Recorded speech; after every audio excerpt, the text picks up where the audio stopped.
Welcome to టీ10. నేను మీరేవతి.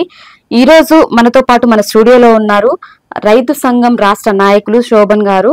ఒకసారి అన్నతో మన కేంద్ర ప్రభుత్వంలో ప్రవేశపెట్టినటువంటి బడ్జెట్ కి సంబంధించి కేటాయింపులు ఏ విధంగా ఉన్నాయనేది ఒకసారి అన్నని అడిగి తెలుసుకుందాము. అన్న నమస్తే. నమస్తే అమ్మ. బాగున్నారా అన్న? బాగానే. అన్న మొన్న శనివారం బడ్జెట్ సమావేశాలు జరిగాయి కదా, అసలు ఆ సమావేశాలకు సంబంధించి ఉపాధి హామీకి బడ్జెట్ లో కేటాయింపులు అనేది ఏ విధంగా ఉన్నాయి? మొన్న నిర్మలా సీతారామన్ గారు ప్రవేశపెట్టిన బడ్జెట్లో ఉపాధి హామీకి బడ్జెట్లో నిధులు ఏం పెంచలేదు. గతంలో ఏదైతే 86,000 కోట్ల రూపాయలు కేటాయించారో అదే నిధుల్ని ఈ బడ్జెట్ లో కూడా కేటాయించడం జరిగింది. 1 రూపాయి కూడా పెంచలేదు.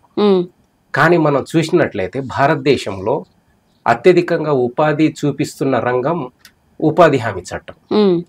అది మనకు 2017-18లో చూసినట్లయితే ఉపాధి ఎంతమందికి దొరుకుతుందనేది వ్యవసాయ రంగంలో చూసినట్లయితే 42% మందికి వ్యవసాయంలో ఉపాధి అనేది 17-18లో దొరుకుతుంది. అది 24-25కు వచ్చేసరికి 46% పెరిగింది. అంటే వ్యవసాయంలో ఉపాధి అనేది రోజు రోజుకు పెరుగుతా ఉంది. ఎందుకని పెరుగుతా ఉందంటే కరోనా రావడం వల్ల పట్టణాల్లో ఉద్యోగాలు పోయి గ్రామీణ ప్రాంతంలో ఉపాధి అనేది పెరిగింది. అట్లాంటి పరిస్థితుల్లో ఉపాధి హామీ చట్టానికి గతంలో ఏదైతే కేటాయించారో అదే నిధులు కేటాయించడం ద్వారా కేంద్రంలోని బీజేపీ ప్రభుత్వం యొక్క వైఖరి ఏంటనేది మనం దీన్ని చూస్తే అర్థమవుతా ఉంది. అంటే గ్రామీణ ప్రాంతానికి బీజేపీ చాలా వ్యతిరేకంగా ఉందనేది మనం దీన్ని చూస్తే అర్థమవుతా ఉంది. అవును. అయితే మరి ఇప్పుడు ఆహార సబ్సిడీ గురించి, దాని గురించి బడ్జెట్ కేటాయింపులు ఎలా ఉన్నాయి? ఆహార సబ్సిడీకి సంబంధించి చూస్తే మనకు రేషన్ ద్వారా ఆహారం అనేది అందిస్తూ ఉంటారు. ఈ బడ్జెట్ లో ఆహార సబ్సిడీకి సంబంధించి తగ్గించారు. దాదాపు 300 కోట్ల రూపాయల వరకు తగ్గించారు. ఎందుకు తగ్గించారనే దానికి వీళ్ళ దగ్గర సమాధానం లేదు. అయితే ఇక్కడ గ్లోబల్ హంగర్ ఇండెక్స్ అనేది 2024లో ఒక సర్వే చేస్తే ప్రపంచవ్యాప్తంగా 127 దేశాలుంటే మన భారతదేశం అనేది చిట్ట చివరన ఉంది. అంటే 119వ దేశంగా భారతదేశం అనేది ఉంది. అంటే ఆకలితోటి భారతదేశంలో చాలా ఇబ్బందులు పడుతున్న వాళ్ళు ఉన్నారు. అట్లాంటి ఆహార భద్రతకు ఈ బడ్జెట్ లో కేటాయింపులు తగ్గించడం అనేది చాలా దారుణం. ఎందుకంటే మనిషి నిర్మలా సీతారామన్ గారు మాట్లాడుతూ తన ప్రసంగంలో ఏం చెప్పారంటే గురుజాడ గారి సూక్తిని తీసుకున్నారు. దేశం అంటే మట్టి కాదు, దేశం అంటే మనుషులే అన్నారు. అలాంటి మనుషులకు ఆహారం పెట్టడానికి బడ్జెట్ లో కేటాయింపులు చేయకపోవడం అనేది మనం దీన్ని చూస్తే అర్థమవుతా ఉంది. ఇంకో విచిత్రకరమైన విషయం ఏంటి తెలుసా? మనకు ఇప్పుడు అంటే భారతదేశానికి సంబంధించి మొత్తంగా చూసినట్లయితే 2014 నుంచి ఇప్పటి వరకు బిలియనర్స్ అంటే బిలియనర్స్ 100 మంది ఉంటే ఇప్పుడు 2025 నాటికి వచ్చేసరికి 200 మందికి పెరిగారు. అంటే బిలియనియర్స్ సంఖ్య అనేది రెట్టింపు అవుతుంది. అంటే కేంద్ర ప్రభుత్వం తీసుకుంటున్న చర్యలు పేదల కోసం తీసుకుంటుందా, ధనికుల కోసం తీసుకుంటుందా అనే దాని గురించి చూసినట్లయితే ఈ సంఖ్యలు స్పష్టంగా అర్థమవుతా ఉన్నాయి. Ambani, Adani, Tata, Birla, Reliance, ITC, Bayer ఇలాంటి కార్పొరేట్ సంస్థలకు ఉపయోగపడేటట్లు ఈ బడ్జెట్ కేటాయింపులు ఉన్నాయి తప్ప పేదలకు కేటాయించేటట్లు ఈ బడ్జెట్ కేటాయింపులు అనేటి లేవనేది మనం స్పష్టమవుతా ఉంది. పంటల బీమా దానికి సంబంధించి బడ్జెట్ ఎలా ఉంది? ఇప్పుడు ప్రకృతి వైపరీత్యాలు రావడం వల్ల ఈరోజు అధిక వర్షాలు రావడము, అదే రకంగా కరువు, కాటకాలు, వడగళ్ల వాన ఇట్లాంటి రావడం వల్ల పంటలు దెబ్బతింటా ఉన్నాయి. ఈ పంటల్ని రక్షించడం కోసమే ప్రధానమంత్రి ఫసల్ బీమా యోజన అనే ఒక పథకాన్ని కేంద్ర ప్రభుత్వం తీసుకొచ్చింది. కానీ ఆ పథకానికి సంబంధించిన కేటాయింపులు చూసినట్లయితే మనకు పంటల సంబంధించి గత సంవత్సరం నుంచి ఈ సంవత్సరానికి కేటాయింపులు చూసినట్లయితే దాదాపు 3,000 కోట్ల రూపాయలు ఈ పంటల ఫసల్ బీమా యోజనకు తగ్గించారు. అంటే ఈ తగ్గించడానికి చూసినట్లయితే ఎందుకు అన్ని తగ్గించారనే దాని గురించి చూస్తే మనకు పంటలు పండడమే చాలా కష్టంగా ఉంది. వాతావరణంలో అనేకమైన మార్పులు వచ్చేసినాయి. గతంలో మనకు వర్షాలు జూన్ లో పడేటి అనేవాళ్ళం, కానీ ఇప్పుడు జూలై అయిపోయినా ఆగస్టుకు వచ్చినా కూడా వర్షాలు పడట్లేదు. అదే రకంగా వాతావరణంలో అనేకమైన మార్పులు జరుగుతా ఉన్నాయి. ఇలాంటి నేపథ్యంలో పంటలు నష్టపోయిన వాళ్లకు ఈ బీమా సౌకర్యం అనేది దీనికి నిధులు కేటాయించాల్సిన దానికంటే 3,000 కోట్ల రూపాయలు తక్కువగా కేటాయించడం వల్ల రైతాంగము మరింత నష్టపోయే అవకాశం ఇందులో కనిపిస్తా ఉంది. నష్టపోయిన రైతాంగానికి 1 రూపాయి కూడా ఇవ్వట్లేదు. అందుకనే మేము అడిగేది ఏంటంటే పంటల బీమాకు నిధులు కేటాయిస్తే బాగుండేది అనేది రైతాంగం కోరుకుంది, కానీ ఆ రకంగా కేటాయింపులు అనేటి ఈ బడ్జెట్ లో చేయలేదు. తర్వాత వ్యవసాయ అనుబంధ రంగాలకు సంబంధించి బడ్జెట్ లో ఏముంది? ప్రధానంగా మనం చూసినట్లయితే వ్యవసాయ అనుబంధ రంగాల నుంచి జీడిపిలో వాటా గత సంవత్సరం నుంచి చూసినట్లయితే ఈ సంవత్సరానికి 16% పెరిగింది వ్యవసాయ అనుబంధ రంగాల నుంచి జీడిపికి వచ్చే వాటా.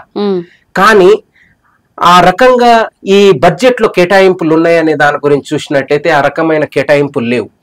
వ్యవసాయ అనుబంధ రంగాల నుంచి గత సంవత్సరము అంటే గతంలో కేటాయించింది 3,56,000 కోట్ల రూపాయలు ఈ సంవత్సరం కేటాయించారు.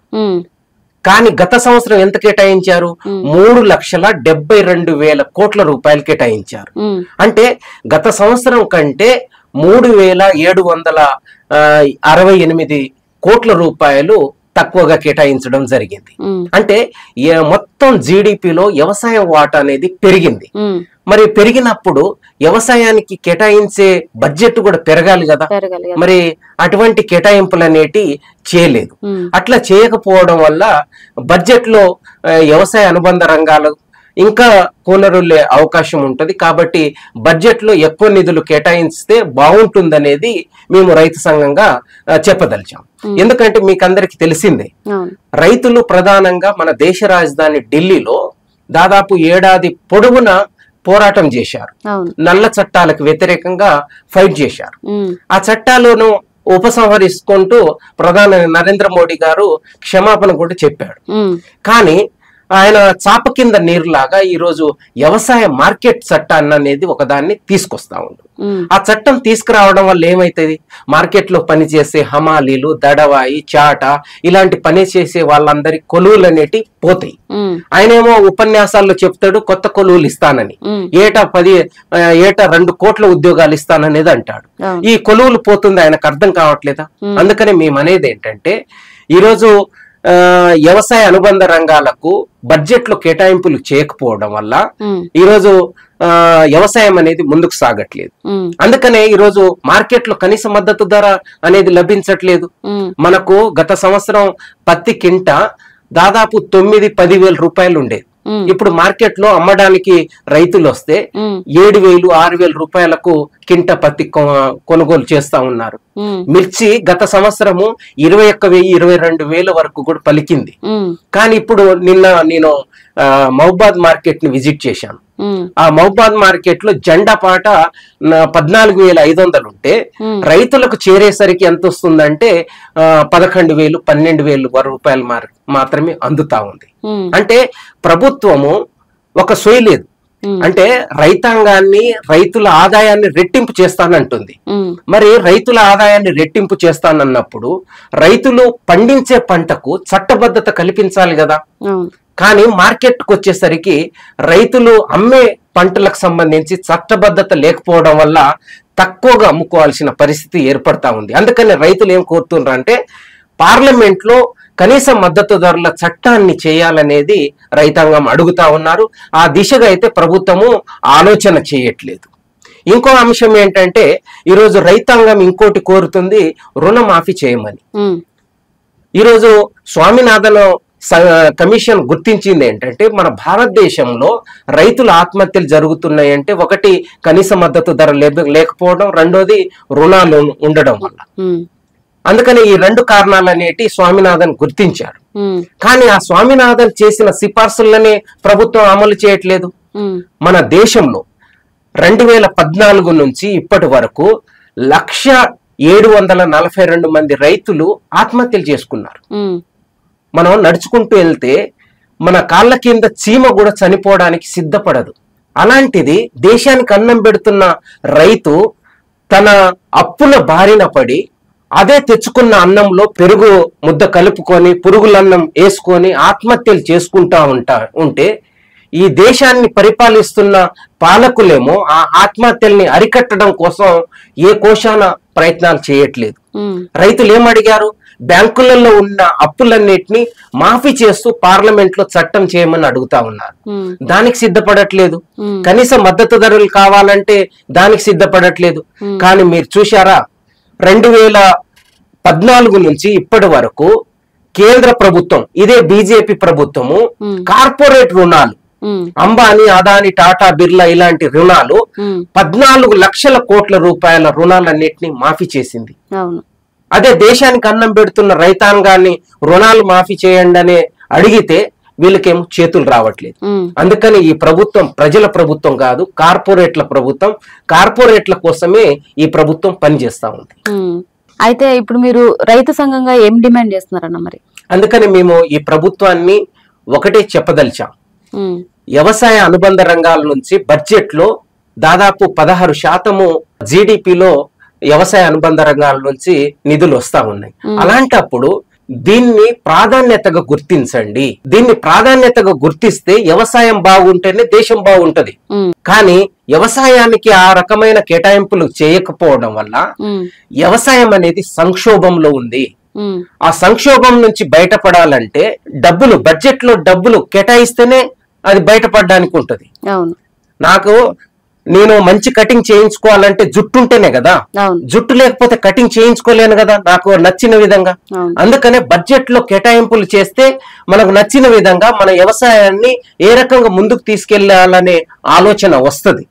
కానీ అటువంటి మేము అడిగేది ఏంటంటే కనీస మద్దతు ధరల చట్టం పార్లమెంట్ లో చేయమని మనం అడుగుతున్నాం. రెండోది, రుణాలన్నిటిని మాఫీ చేస్తూ పార్లమెంట్ లో చట్టం చేయమని అడుగుతున్నాం. అందుకనే ఈ డిమాండ్ల మీద ఈ నెల 5వ తారీఖున దేశవ్యాప్తంగా ఈ బడ్జెట్ ప్రతులను దగ్ధం చేయాలనేది సంయుక్త కిసాన్ మోర్చా పిలిపివ్వడం జరిగింది. అందులో భాగంగానే దేశవ్యాప్తంగా ఈ కార్యక్రమాన్ని మేము చేస్తా ఉన్నాం. అదే రకంగా హైదరాబాద్ లో ఈ నెల 10వ తారీఖున కేంద్రం బడ్జెట్ ను నిరసిస్తూ ఇందిరా పార్క్ దగ్గర పెద్ద ఎత్తున మహాధర్నాన్ని నిర్వహిస్తున్నాం. కాబట్టి ఈ కార్యక్రమంలో పెద్ద సంఖ్యలో ప్రజలందరూ పాల్గొని విజయవంతం చేయాలని మేము పేరున కోరుతా ఉన్నాం. మరి అన్న, మరి ఇప్పుడు ఎరువుల సబ్సిడీ ఇచ్చారా? మరి ఎరువుల సబ్సిడీకి ఈ బడ్జెట్ లో కేటాయింపులు చేశారు. కానీ ఆ కేటాయింపులు ఎలా ఉన్నాయంటే, గత సంవత్సరం ఎరువుల సబ్సిడీకి 1,71,000 కోట్ల రూపాయలు కేటాయిస్తే ఈ బడ్జెట్ లో 1,67,000 కోట్ల రూపాయలు మాత్రమే ఈ బడ్జెట్ లో కేటాయించడం జరిగింది. అంటే ఎరువుల సబ్సిడీకి కూడా దాదాపు 3,412 రూపాయలు 12 కోట్లు తగ్గించడం జరిగింది. అంటే వ్యవసాయం చేయాలంటే ఎరువులు కీలకం. ఎరువులు, పురుగు మందులు, డీజిలు, అదే రకంగా దాంతో పాటు మిగతా ఇవన్నీ అవసరం. కానీ ఎరువులకు ఇస్తున్న సబ్సిడీని గతంతో పోల్చినప్పుడు తగ్గించడం వల్ల ఇది దేనికి సంకేతం తెలుస్తుందంటే ఎరువుల రేట్లు మరింత పెరుగుతాయనేది మనం దీన్ని చూస్తే కనిపిస్తా ఉంది. అందుకనే ప్రధానంగా రైతులకు ఇన్పుట్ సబ్సిడీ అంటారు వీటిని. ఈ ఇన్పుట్ సబ్సిడీ అనేది మరింత పెరగడానికి ఇది దోహదం చేసేలాగా ఈ బడ్జెట్ అనేది ఉంది. అందుకనే ఈ ఎరువులు, విత్తనాలు, పురుగు మందులు, దాంతో పాటు డీజిలు, నీరు, విద్యుత్ ఇవన్నీ విపరీతంగా పెరగడానికి ఇది కనిపిస్తా ఉంది. అందుకనే ఎరువులకు ఇచ్చే సబ్సిడీని తగ్గించడం అంటే ఎరువులు ఎక్కడి నుంచి వస్తాయి? కంపెనీలు తయారు చేయాలి. ఆ కంపెనీలు తయారు చేస్తాయంటే కంపెనీలు మరింత రేటును పెంచుకొని అమ్మేయడానికి ఇది కనిపిస్తా ఉంది. అందుకనే ఇది ఒక భారంగా ఉంటా ఉంది.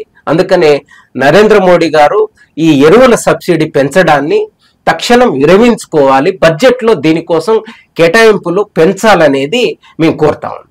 ఇంకో అంశము, ఈరోజు రైతుల ఆత్మహత్యల్ని ఆపిచేయడం కోసము బీజేపీ ప్రభుత్వము కిసాన్ సమ్మాన్ నిధి అనే దాన్ని తీసుకొచ్చింది.